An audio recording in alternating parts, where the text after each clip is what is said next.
It can sometimes be very difficult to select the right length of tool for the program toolpath at hand. Traditionally, one would consider always using the shortest tool wherever possible, but problems could arise with either the tool, holder, or both colliding with the part in different areas. Longer tools often help to reduce tool and holder collisions, but often results in more tool deflection and vibration, which can lead to the part being damaged or worse, being scrapped. Here, I have my shortest tool available, however, we can clearly see a collision with the holder. Using the new Change Tool functionality, I can quickly change the tool for a same diameter tool with a different holder without having to recalculate the toolpath.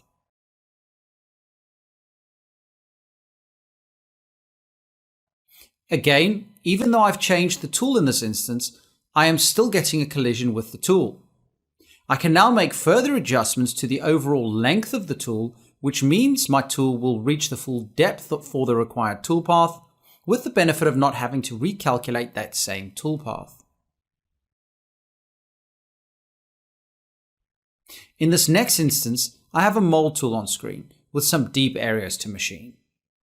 I've used a steep and shallow strategy to machine both areas of the sloped faces as highlighted in blue.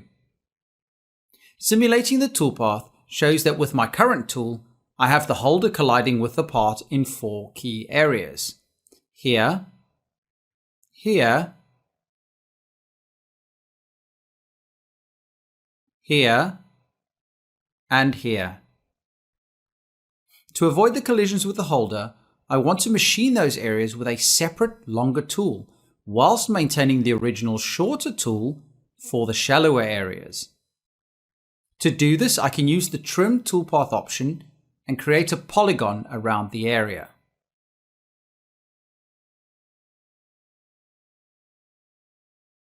Using the Keep Both option, I can make sure that the toolpath is split into its individual entities.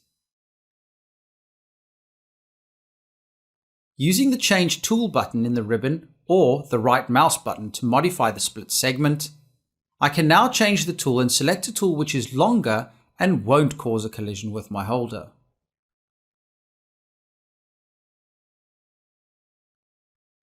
Simulating the toolpath now shows the collision with the holder has been removed. In this next toolpath, we can see that the toolpath is split into 4 key areas. The problem here is that I have multiple tool changes across these areas which I would like to minimize. Using the simple drag and drop functionality, I can now reorder the toolpath to reduce any unnecessary tool changes, which would result in my program becoming more efficient.